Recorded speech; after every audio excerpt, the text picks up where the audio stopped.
Hello and welcome to 2025. And boy, do we have a special treat for you. I mean, doesn't it bother you as a dad and mom when your kids are defiant, when they're not listening, when they doesn't seem like they're doing what you're asking or doing exactly opposite of what you asked? You know if you've been there, that is difficult for you not to yell, for you not to want to take control with fear and intimidation, punishment, all those kind of things. And we wanted to bring you a special guest who he is so good at helping parents and specifically dads to shift these dynamics. Like he's so creative in ways to change these moments into positive moments in your family. He is Kirk Martin, and he is the host of the podcast Celebrate Calm podcast. He has spoken all throughout the United States. He's been doing this for 20 years. He actually does a lot of this even with his son, who you'll hear in his story started him on this journey because he wasn't liking his son all that much. He was really not enjoying being with him, and that realization changed everything. He has reached over 1 million people in that span, helped change so many families. So without further ado, I would love for you to take a moment to not only hear the wisdom he's got to share, but man, he's going to give you real specific creative ways to change these moments and how to see them differently. So let's dive into that podcast now. But before we do, take a moment and please review this podcast. Leave 5 stars. That's awesome. We love that. Leave a comment. We love to hear how these podcasts are helping you as a parent and helping your family. And it means the world to us because it helps more families to be able to see and have access to this podcast. So let's dive right in and enjoy what Kirk Martin has to share. Welcome to the Art of Raising Humans. The Art of Raising Humans is a podcast designed to support, equip, and encourage parents on how to create long-lasting, deeply connected relationships with their kids that's free from fear and shame. Come join us on the journey.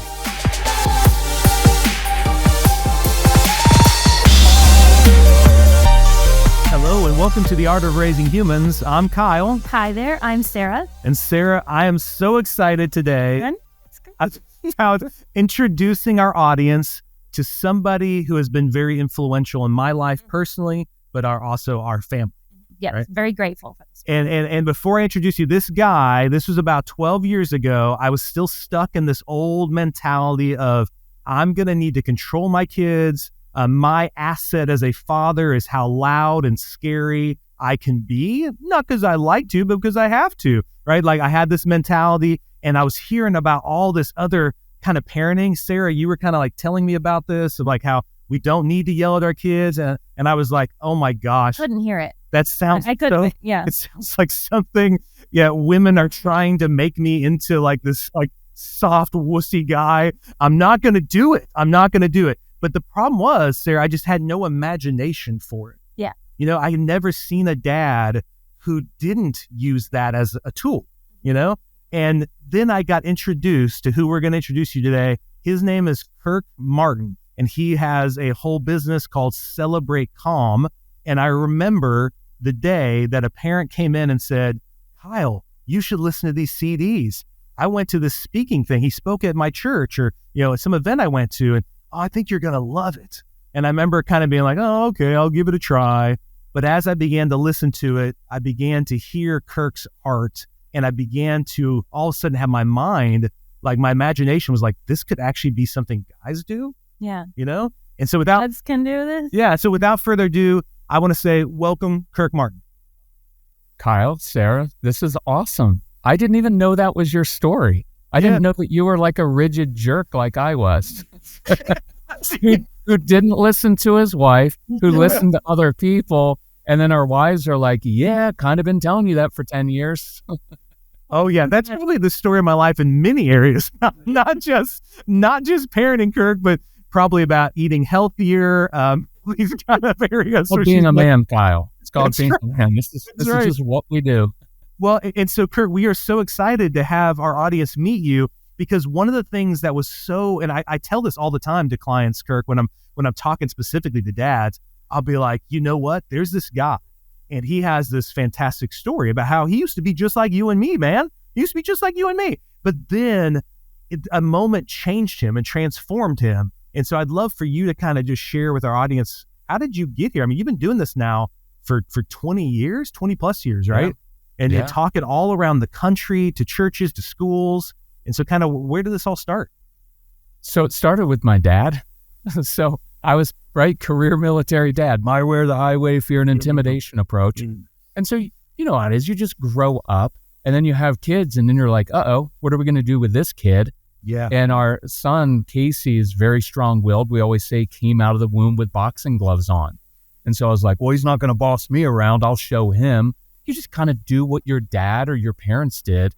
So that clearly doesn't work with a strong-willed child because they're kind of fight or flight or freeze kids. And so they'll come back twice as hard because dads are always like, yeah, I'll double down. I'm like, your strong-willed child is going to like quadruple down. Yes. I always bet, I will bet $1,000 that your 5-year-old can own you. And so it was just that old school mentality of my job is to control my child's behavior. And so I started wrestling with these things because I loved my son. I was connected with him, but it was like every situation I would escalate. It was never good enough. It's like it would start nice. We would be playing together. And at the end, I would be yelling at him this will sound awful, but I didn't like him in many ways when he was little. Yeah. And what I realized later was I didn't like him because he caused me to have to change, right? Like when I work is pretty easy for guys. Like even if we have hard jobs, I can work 24 hours a day. Now, handling things emotionally, like my wife is upset, I have no idea. Now you're asking too much of me. Or a kid isn't listening to me. It's like he drew something out of me. And I think I went through those different stages of denial, there's nothing wrong with him. He doesn't have ADHD. He's just a boy. He'll grow out of it. Well, he didn't grow out of it. And then there's that anger and resentment of, why won't you just listen to me? I have life wisdom. If you would listen to me, and you can even see it in my face now, that comes naturally to me. This tone of voice, hey, you know what? I told you to do something. Yeah. You need to get and do it right now. Because I wanted the best for my son, but I just drew on what I learned from my dad. And so there were a few moments, but I used to go for these long walks. And when you're searching, you're like, oh, just change this kid. What do I have to put up with this? I've prayed those prayers. Yes. Yes. And there were 3 questions that I kept kind of mulling over and coming to me. And the first one was, what if your son is made like this on purpose? What if this is just how he's made? What if there's nothing wrong with him? Because that's a big thing that we teach is don't try to just fix your kids, right? Because we get into that mode of I just need to fix their behavior. And then the second question was, what if you were frustrating my purposes for your child by trying to change him? What if he's made like this? And these are the very qualities that are necessary. And the interesting thing, Kyle and Sarah, is our son is 31 now.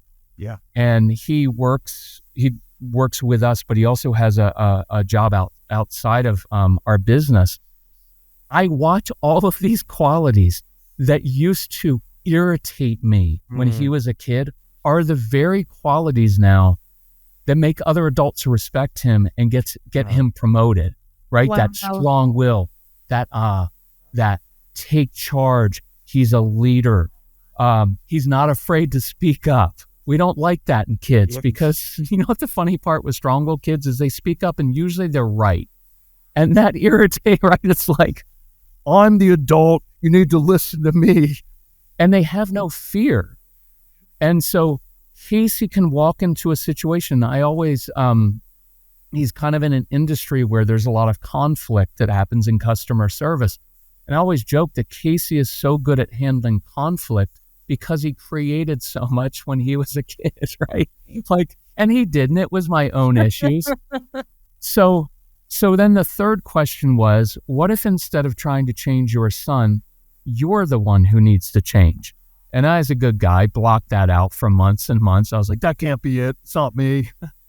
And then when I finally kind of surrendered to that and started changing my own interactions and controlled my own emotions and my tone of voice, my body posture, I noticed his responses to me changed. And so I got a hold of that thing of like, hey, there's only one person in life that you can control, and that's yourself. Right? And we always joke, like, how many of you tell your kids, you need to calm down and get control of yourself? Yes. And your kids are looking at you like, look, I'm 5, but you're like 35. Like, apparently you haven't mastered that skill yourself, Dad. Yeah. And so, and my son did say that to me one time. He's like, Yes. You're yelling at me to calm down, Dad. And I'm like, but I'm the father. I'm allowed to do that. And he's like, so my son was actually teaching me when he was little, right? Like, what are you doing? And so when I began to change, I noticed that, and it actually changed his behavior so much more quickly just by changing my response to it. It actually, I hate that word empowered. It gave me power, right? Because I felt helpless for many years. Like, what are we supposed to do with this kid? Yep. And then I found like, oh, when I change my tone of voice, it changes how he responds. I can go into a situation and I don't have to escalate it anymore. Yep. And I know I'm talking a lot. Can I share one thing? Sure, do it. Yeah. So here's what I realized. There was this moment where he was Casey was yelling at my wife, and I would come in and start like, how many times have I told you don't talk to your mother like that? One more word from you. And that's when he said once, he goes, word. And then I like lost it. And so I'm sending him up to his room. He slams the door because he knew that was my trigger. You don't have to respect me, but you're going to respect my door. I worked hard to make money, right? All those things we do. And I come walking down the stairs and I looked at my wife and I was like, did you hear what your son just said to me? Because it was her son when he was awful, and my son when he was good. Yes, right, Kyle? We're sticking together on that. That's right. And so what I ultimately realized was, well, two things. One, I was putting my wife in this awful position where she had to manage the emotions of our son so that he wouldn't get upset, so that I wouldn't get upset. So now my wife is walking on eggshells. Now I've got to manage Casey and make sure he doesn't get upset, because if he gets upset, then the big kid in the home, when he comes home from work, is going to get upset. And Sarah that's has brutal. never felt this way. Sarah has never felt this way. I just want all the listeners to know Sarah has never felt this way. I mean, you guys know that's like millions of women. That's their daily life. Yeah. Monitoring the emotional temperature of the home. Yeah. And then you get into adrenal fatigue, and it's just not good. And the other thing I realized was, when I was yelling at my son on those stairs right before that and saying like, you need to calm down, you can't talk to your father like that, what I realized was I needed my son to behave precisely because I couldn't behave. I was basically saying, you need to behave, because if you don't behave and do exactly what I tell you to do, I'm not sure I can behave. You do not want to see me angry. Yes. And when that hit me and I realized I'm doing that to a 5, a 6-year-old kid is now responsible for my emotions, that crushed me. And I was like, I can't keep doing that anymore. I can't keep doing to my son what my dad did to me and my brothers. And that was kind of the turning point. Yeah, that makes me think, Kirk, of a story that this sounds so silly now when I look back, but I remember I like soccer. I grew up playing soccer, but one thing I did not like about soccer was watching my dad coach me on the sideline, because my dad was typically frustrated or disappointed in however I was playing. And so I had a lot of memories growing up of just, I'm sure my dad was excited at times and happy, but it always seemed like he was pissed off at me about something I was doing. So then my daughter, my oldest, is playing soccer, and I'm like, this is fantastic. She's playing soccer too. And she was just distractible. Like she'd be playing. If she had the ball, it was fun, but otherwise she would be like listening to what was happening on the sideline or watching a plane overhead. And I would get so frustrated. And the thought that came in my head, Kirk, was, why is she making me become my dad? If she would just play better, I wouldn't need to be like him. Right. And it was just like, what a weird thought to have. Like she doesn't even know what my dad was like. She has no intention in doing that, but I was putting it on her. So then I realized that's why I'm yelling at her and saying, Abby, focus. Look, I'm doing all that, saying, please do it differently, because otherwise I'll become this person I told myself I wouldn't be. Wow. And I was putting it all, and that was like, she was only like 5 or 6, like you're saying. And to put that weight on her, to say it's her job to keep me from becoming this thing I was afraid to become, was just ridiculous.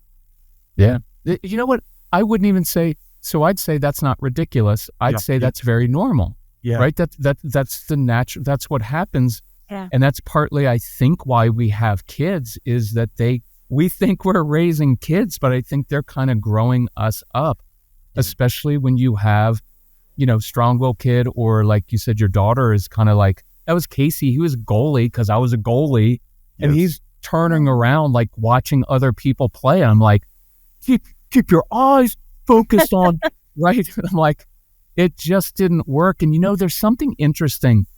And maybe, I don't know if this is just with strong-willed kids, because that's who we work with a lot. Yeah. They will over time choose activities Casey chose activities that were things that I wasn't good at. Like he skis, he played ice hockey, he wanted to fly airplanes. I have a fear of flying. It's like, couldn't be more of a jerk. Stop doing that, Casey. And, but they choose that because I think they inherently know there's no way I can measure up to your expectations in that area. Yeah. And then they choose that. But in the end, the awesome thing about my son is that it just caused me to grow up and become a different human. Like, I mean, I love the name of the art of raising humans. Yeah. It's the art of becoming a different human. Yeah. Yeah. So, all right. So I want to ask, because, we have lots of these conversations about us. And so how did that go with your wife? How was this, like, you have this moment and you think, okay, I'm going to do something different. But I think we all know that you don't just wake up the next day and it's all different. Yeah. It was for me, because I'm just that good. Yeah. Okay. Well, for the rest of the world. Yes. Well, no, look, there's humility. It was humiliating because I knew my wife and son were looking at me and watching me wrestle with this and change. And I didn't want to do it my wife's way. Now, that may be different than other people. I wanted to come to it on my own. Yeah. And I wanted to wrestle with my own stuff. So we had conflict in that area because she was like, well, I can show you how to do it. Yeah, I know. You've been trying and I haven't listened to that. Right. Yeah. So let me wrestle with this, because I don't know if this makes a difference, but I'm also a strong-willed person and I don't want to do it the way everybody else does it. I wanted to figure out, what are those demons inside? What is it? The embarrassment? What was it that was holding me back? And so it was actually really interesting because she and I both learned how to change together. And then we each brought different things to the table. But it is a huge thing for, I'm not saying this the right way, because it's partly, I spend a lot of time reassuring moms, like, you're not crazy, you're doing it right, keep being firm with us. Yeah. And I don't know if you agree with this, and it's okay if you don't, but I advise women, I'm like, talk to your husband like men talk to men. Yeah. Because my son is a grown man now. When he's being kind of a jerk, we have a little phrase. I was like, hey, don't be and then there's a little word that starts with a D. And men get that very quickly because that's how we talk to each other. But that thing of like, honey, I really think you want to take a different approach. I'm like, I'm out. But if you talk to me like a man and say, hey, what you've been doing for the past 10 years, if you had that same track record at work, you would have been fired. Yeah. Wow. Those are the things my wife started saying to me in a very even, matter-of-fact way. Now, it was a big risk for her. Yeah. Because that was not her natural tone. And she started saying, hey, you know what? That's not working. And she would say at times like, hey, I know you don't mean to do this. I know you're not aware that you're escalating like that, but when you walk into a room and do it like this, here's what's happening with Casey. So she started giving me insight into what our son was thinking. And then I would go away and process that and say, okay, what do I need to do differently in that situation? I don't think I answered your question well, so I apologize. No, that was great. That was great, Kirk. And actually, it does describe a lot of what Sarah did in those moments. Yeah, where Sarah was more just like, you could see the fire kind of getting her and the passion, and just be like, hey, listen, I'm just going to be straight with you. And like, I loved that. And I tell her, like, I really appreciated her doing that with me. Okay, good. I think that's really important. It's hard for women to hear at times, but I'll say, talk to men like men talk to men. Short and sweet. Hey, that's not working.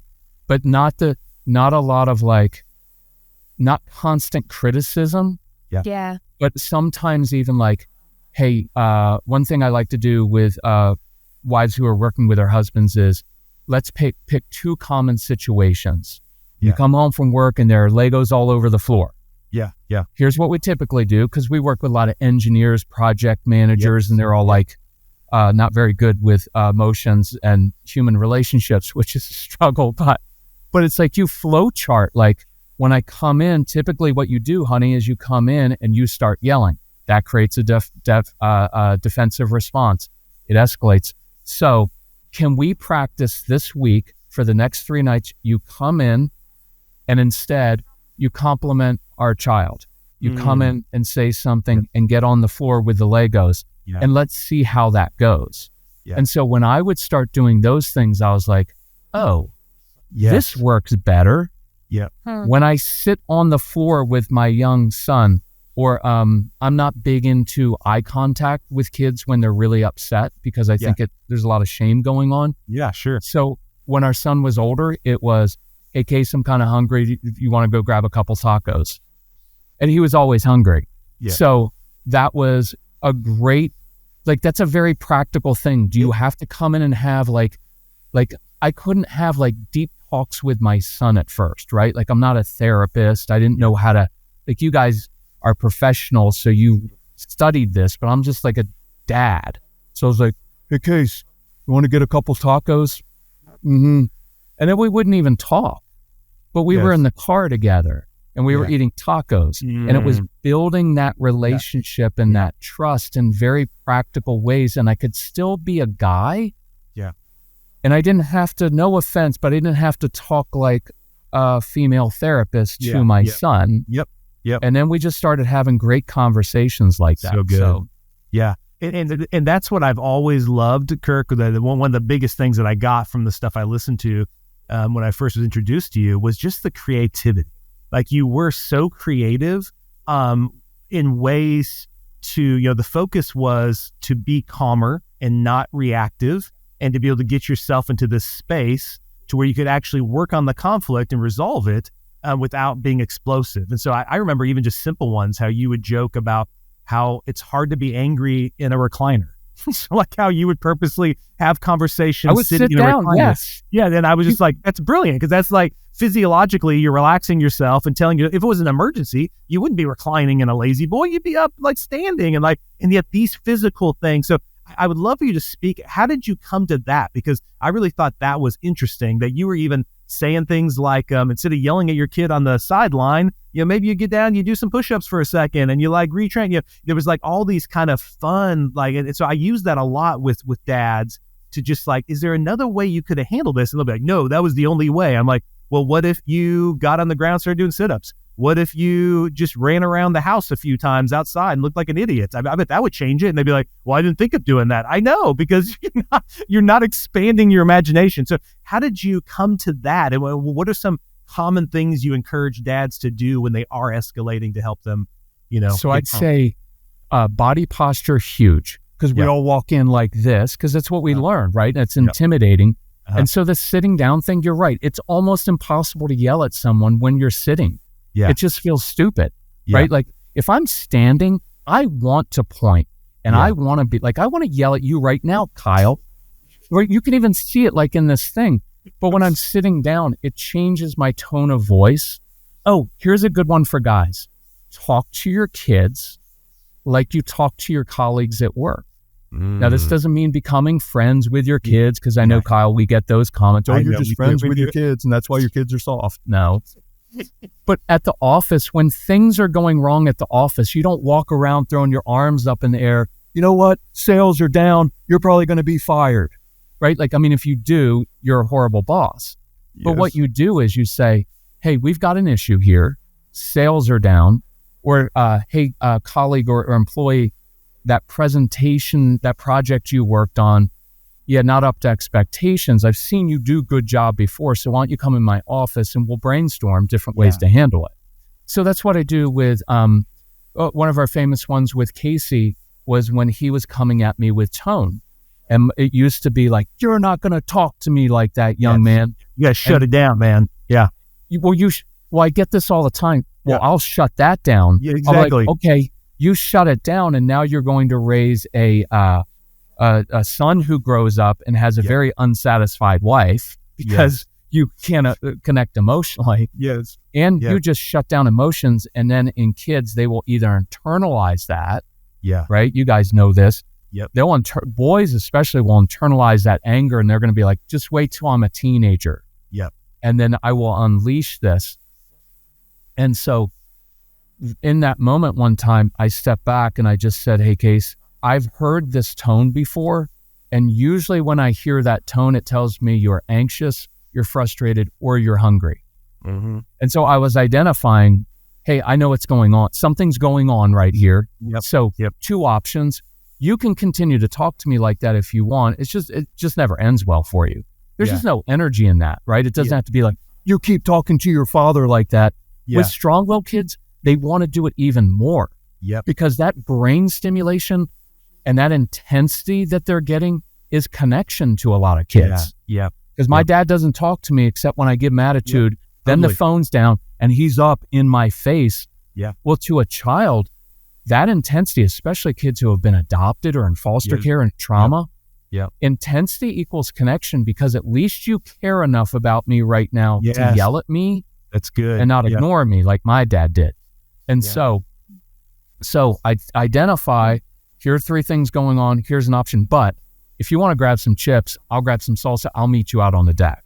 Yes. And why I like that as a dad is I didn't have all the words, right? I didn't have like, well, how am I supposed? I was just like, something's going on. This doesn't end well for us. So if you want to get some chips, I'll meet you out on the deck. And when I'm sitting and eating, it's hard to yell at people. Yeah. And when you're eating chips and salsa, everybody's happy eating chips and salsa. You throw in a margarita, everybody's always happy, right? But there's truth to that. That is a different dynamic than mom standing with hands on her hips, talking to her daughter. But I guarantee you, if you were to sit at the table and just start coloring or drawing, it's one, your kids look at you like, what are you doing? I know. Yeah. And I'll be like, well, I just thought I'd draw because usually I'd be yelling at you right now. Yeah. And I just thought I'd draw. And I don't even say, why don't you sit down? I just push a paper over. There's an invitation to it. And that is really important with strong-willed kids. And when kids are emotional, we need to have a talk about your attitude right now. Like, okay, I can't wait. Why don't you tell me all the reasons you don't like me and all the privileges I've just lost? Yeah. Instead, it's, hey, when you're ready, I'm going to be in the car. I'm hungry. Let's go grab a snack. Easy one for dads to do. Yeah. We're just together. Hey, I'm going to go grab the football. When you're ready, if you want to come out, we'll play catch. Yeah. And now we're playing catch. It's physical movement. For me, Kyle, that was a big deal because I was good at playing with my son. And so I began eating with him, playing catch with him, shooting hoops. And in the course of that, the tension came down. I was inviting him to be with me. So instead of go to your room, go think about your attitude. Okay, that's helpful, right? Like we do that in our schools. Like, here's a think sheet, fill that out. Think of all the reasons you're embarrassed and ashamed for doing what you do. Yeah. And so I was inviting him to be with me. And one of our phrases that I love is, what I was demonstrating is, when your world is out of control, mine's not. Yeah. I've got this. And that goes back to kind of like talk to them like colleagues. I give the example of like an ER doctor. Yeah. Right. When someone comes into the emergency room and they're bleeding, the ER doctor isn't like, yeah, good job staying out late, not wearing your seatbelt. Good job getting shot. Now you're probably going to bleed to death. That's what we say to our kids all the time. Right. And a good ER doctor, she says, okay, here's what I'm going to do. I'm going to take the vitals. I'm going to see where we are. Yeah. And then I'm going to calmly lead and problem solve. And at work, I problem solve with people. Guys are good at this at work. Yeah. Yeah. Guys are good at problem solving. And so then I think what it does for us as guys is, well, so I don't have to let them get away with things. Yep. No, I'm not letting them get away. Yeah. Yeah. I'm problem solving. Yeah. And that's what we're good. Kirk, what I heard you say and all that too is the intent is different. Like one, the intent is to oppose you, to change you, to resist you, to stop you. Whereas the other one was the intent is to understand, connect, guide. Right. And so I think that's what also changes all that energy is it's a shift of intent. And like you said, in the work environment, if you're going to be a successful boss, if your intent is to stop, intimidate, resist, like your employees are not going to get better and they're just going to leave.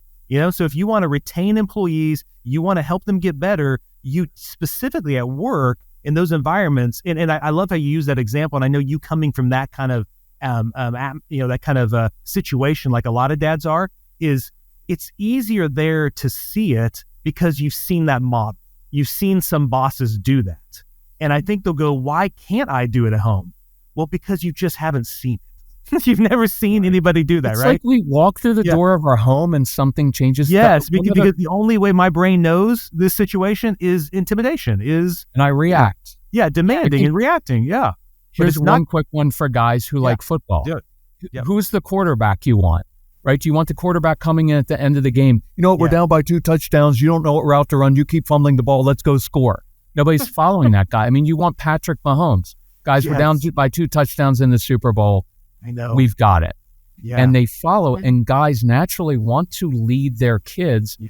And so when you're reacting to your kids are actually leading you. Yeah. Yeah. In this case, and I'll plant one more seed for guys, and this is for moms. All of this is for moms too. Yeah.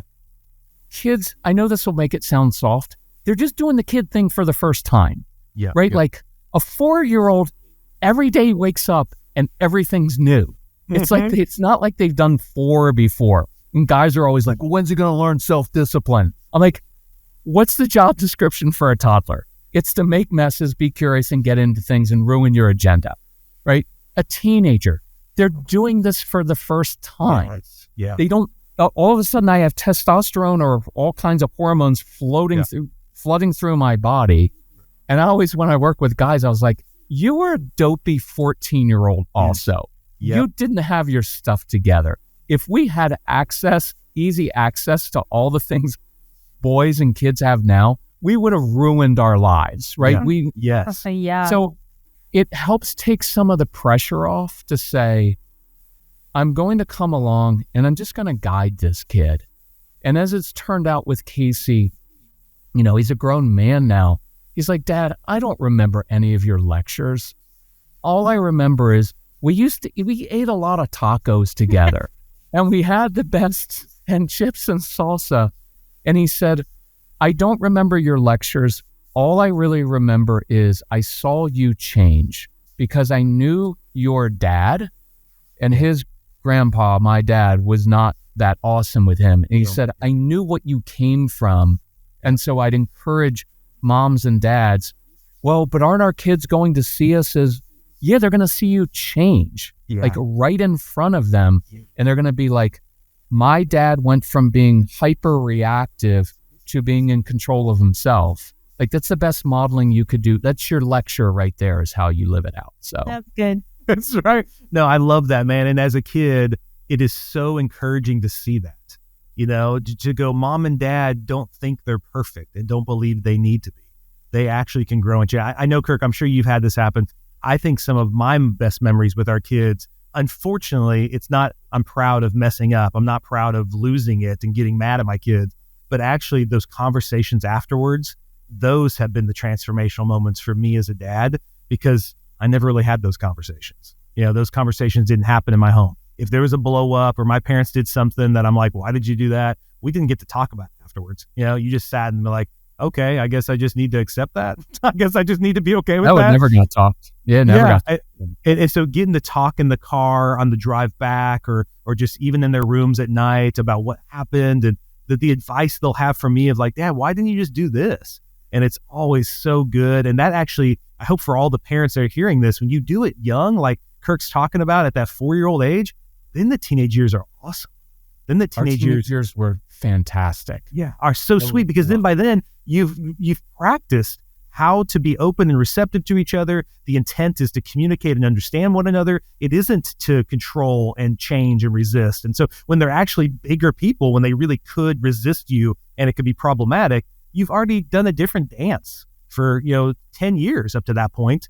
And that way now we're both for each other. We both believe we're on the same team, And even if you're coming to this late and your kids are 10 or 12 or 15, don't say, oh, it's too late. Because this can change very quickly, because it's a human relationship, and your humility and seeing that of like, oh, my dad or my mom is really trying to change. Those things can still change pretty quickly.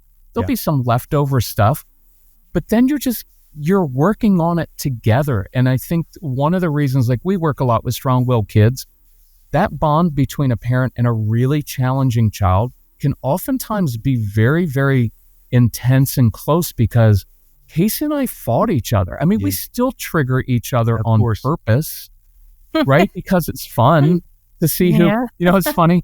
When we used to travel a lot and speak, we'd go sometimes, we'd do 2-week trips. So we were in hotels, it was busy. And so Casey would try to trigger me. So right before I'd go in to speak, and I would get triggered and I'd yell at him like in the day, and he'd go, hey, Dad, are you going to share with the audience tonight what you said to me today? I feel like you're such a jerk. And so I would open up and say, here's what happened this afternoon in the car. Casey was being horrible as usual and procrastinating, and then I would own it. And it led to so many great discussions. You become a different person. It gets you close. Anyway, it's a cool process. So awesome. I do want parents to know, you're going to wrestle and think, oh, but when you did chips and salsa with your son, weren't you letting him get away with that? Yeah. Am I being too soft? You're going to wrestle with those things. Yeah. And so that's normal. And what I want, over time, you will see, they don't get away with anything. You actually get to the deeper issues and the anxiety. A lot of your kids struggle with anxiety. Anxiety will almost always come out as defiance. I'm not going. Taekwondo's stupid. You're stupid. I would have never talked to my dad like that. Why no? And that's why you never got any of your issues resolved. But now that I was able to lead my son to a calm place, and we found out it was anxiety that was causing that, I now have given him tools for anxiety that he will now have for the rest of his life. It's a really cool process. Yeah. I love that, Kirk. And so, hey, Kirk, I want everybody, so anybody listening to this, if you want to know more about what Kirk's doing, first of all, he's killing it on Instagram. He is an old man influencer right now. So I go find the old man. Podcast. Yeah, he's podcasting. He's got the Celebrate Calm podcast is where you can find him. He's killing it there, releasing weekly episodes, giving you all. But where else can they find you? Where else can they get to know more about Kirk Martin? I would just look up the Calm Parenting podcast, because we love doing the podcast. It's 20, 25 minutes, usually very a single focus. Here's an action step, scripts to use. We're at celebratecalm.com. Instagram, because I am an old man influencer now. So by accident. Well, and for all the listeners, the thing I enjoy about Kirk is there are ways, since Kirk is not a licensed counselor, he'll say things in a much more blunt way. Maybe sometimes Sarah and I feel like we can't, maybe, because we're like, oh, maybe we should phrase it this way. But I like the freedom Kirk has to just be like, here's how it is. And he just says it. So lots of times, for anyone's dads really enjoy that. So I routinely tell dads, go check that out, because lots of times it does really encourage them to feel they're not alone. These feelings are real. There's a guy who's actually been there, done that. And I know I've heard Kyle talk about this, but then this guy Kirk's also doing it. It's like, it's expanding their imagination of what it looks like to be a dad in this modern world. that it's not to diss this old school thing our parents did.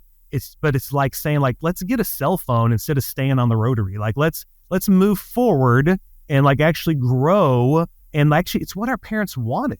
Like, my parents want us to do it better.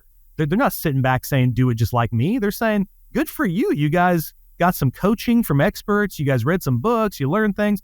And I know, man, when you spend time with Kirk, listening to him, it's just going to give you so many more creative techniques and tools to take these moments that seem like it's just the end of the world where you're reacting, and you'll have so many more options. So definitely check Kirk out and learn those tools from him.